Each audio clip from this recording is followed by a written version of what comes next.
Hi guys, Jesus Youth Kairos birds ഒരുക്കുന്ന പുൽക്കൂടിലേക്ക് ഒരു തീർത്ഥാടനം 16ാം ദിനത്തിലേക്ക് എല്ലാവർക്കും സ്വാഗതം.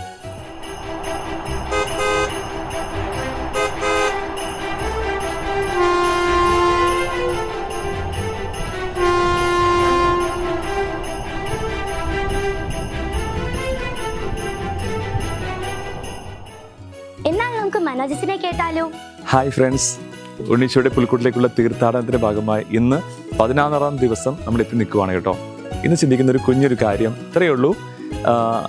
ഈശോയ്ക്ക് മുമ്പിൽ കാഴ്ചവെച്ച 3 മനോഹരമായ വസ്തുക്കളുണ്ട്: പൊന്ന്, കുന്തിരിക്കം, മീറ. അതിൽ ഏറ്റവും ആദ്യത്തെ ഒരു കാര്യത്തെപ്പറ്റി നമ്മൾ ചിന്തിക്കാൻ പോവാണ്. പൊന്ന്. അതിനൊരു പ്രത്യേകതയുണ്ട്. ഏറ്റവും വിലയേറിയ ഒന്നാണ്, കണ്ണിന് ഇമ്പമേറിയ ഒന്നാണ്.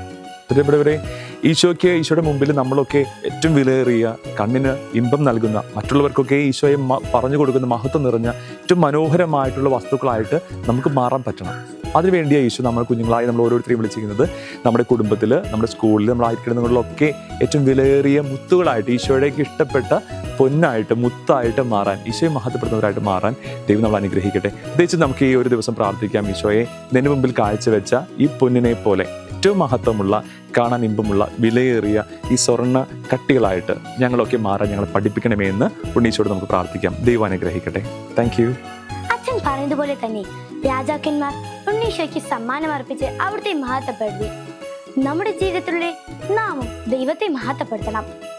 എങ്കിൽ നമുക്ക് പുണ്യങ്ങളുടെ പൂമത്തിലേക്ക് ഒരു പുണ്യത്തിന്റെ പൂ കൂടി ചാർത്തി വെച്ചാലോ. ഹായ് കൂട്ടുകാരെ, എല്ലാവർക്കും സുഖമാണെന്ന് വിശ്വസിക്കുന്നു. അപ്പൊ നമ്മുടെ പുൽക്കൂട്ടിലേക്കുള്ള തീർത്ഥാടനത്തിന്റെ 16ാമത്തെ ദിവസം എത്തി. അപ്പോൾ ഞാനിവിടെ ഒരു ചെറിയ പൂ എടുത്തിട്ടുണ്ട്.